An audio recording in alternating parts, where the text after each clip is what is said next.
You are listening to or watching She is a Goal Setter with Wendy Shields. If you are a goal setter with a desire to learn from others, you are in the right place. This lake-loving, photo-taking, success-driven, business-owning mother and grandmother would love to walk you through the wins, the losses, the ups, and the downs. We will focus on the real things that will help you meet and achieve your goals while sharing and cheering on others who are with the quest to do the same. Let's get started. Hi, it's Wendy with She's a Goal Setter, and I just wanted to share with you today that I have been looking for a new business coach for myself because I believe, although I am a coach, that I still need a coach to help me grow. And I first hired my first coach in 2008. Well, let me tell you, things were different. I didn't go online to find my coach. I knew somebody that was a coach that was reputable.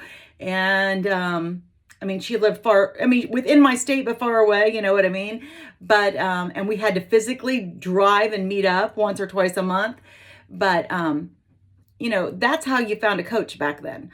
So things have changed a lot. And I didn't even think about how that so much when I started offering coaching online a little bit. And so when I went to look for a coach, then all of a sudden I went, oh, well, this is more difficult than I would have thought. So I had to form some guidelines as to what was important to me in a coach. And I thought I'd share those with you, which may be good for me and may be bad because it may weed me out. But even if it does, let's find you the coach that's for you. Okay.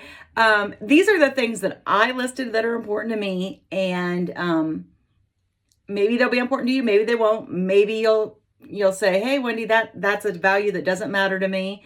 Or maybe that's not something that I even care about. Or you might think of something and be like, hey, she didn't think of this. And you could be right. I might not have forgot about that. Anyways, one of the things I look for in a coach, okay?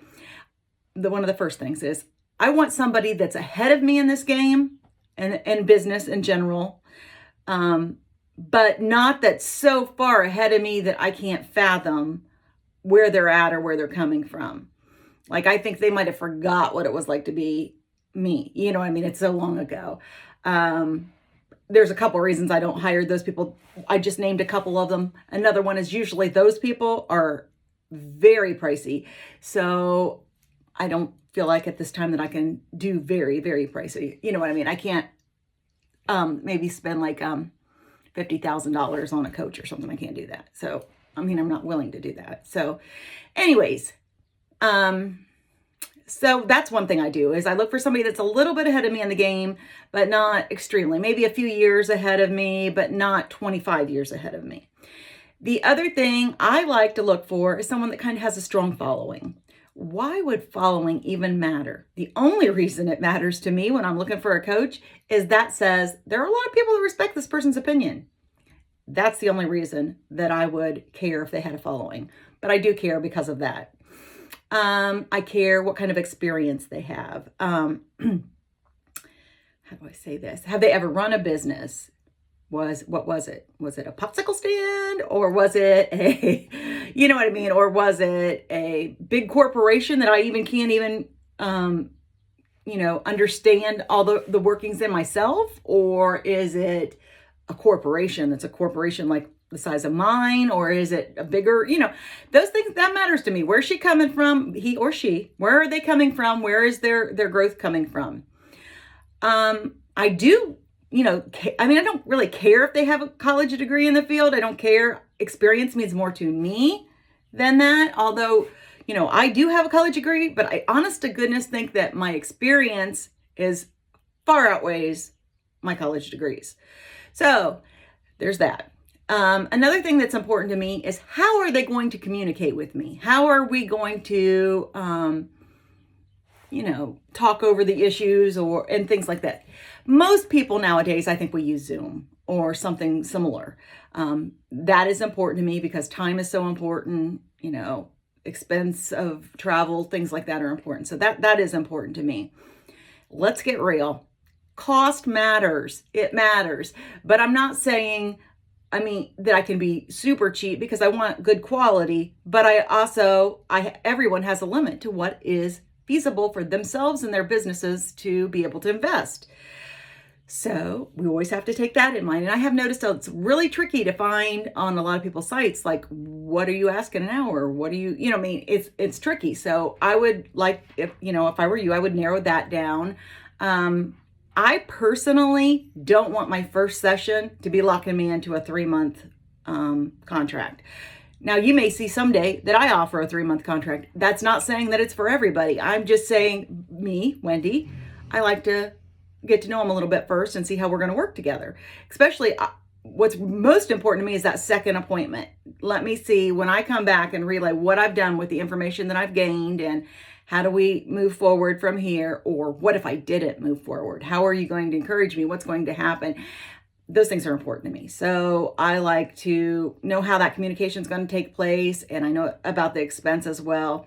I also think it's very important that we find people with similar values, or at least that they can strongly relate to yours and keep you in line with yours. And like, for example, with me, I want to work with small business owners. I never going to work with the guy that owns a huge corporation. You know what I'm saying? A huge one. Probably not. I'm probably going to work with, what I have worked with in the past. I work with lots of realtors. I work with lots of small business owners, just small startups. And I love that. But because of that, I'm never going to be able to be a business coach that would charge a ton of money. You know what I'm saying? So I just need somebody that respects that when they're teaching me, when they're coaching me. Don't coach me from the spot of, charging this much per client and blah, blah, blah, because that's going to take me away from my values. So it's very important to me that I narrow it down to, find somebody that's experienced the way I'd like them to experience. The cost is what I'd like them to be. The communication is there. The skills are there. I can see that other people respect their opinion, and the values. Those are the things that matter to me. And after that, at this point, you really have to just filter through. I mean, I've probably spent 3 hours before just with my list, filtering through just to come up with 2 or 3 people that I think would be a good fit. And that's not saying there aren't a whole lot of people that are way smarter than me on there. You know what I mean? It's just that criteria that is important to me. I've only found a few people so far that meet it. And there's no filter that I can look through and say, here's my criteria, weed them out for me. So anyways, these are just things to keep in mind if you ever decide to hire a business coach. Okay. You guys have a great day, and I will see you next week. Thank you. Hey guys, just wanted to ask you guys for a favor, to please subscribe to my channel. I used to think that subscribing, you had to get a subscription or pay for something, but actually subscribing on YouTube is like friending on Facebook, or it's like following on Instagram. So there's no cost to you, but there's a really great benefit to the person that has the channel. There are certain options that just aren't available to until they have so many subscribers. So I would definitely consider it an act of friendship if you would not mind subscribing. It doesn't bother you. It just kind of sends it does when you open your feed up, you'll see that as some options to watch, but it doesn't pester you or do anything like that. So please subscribe. I'm going to quickly show you how. We're done? Seriously? All that work and we're done? I guess we'll see you next week. Oh yeah, subscribe.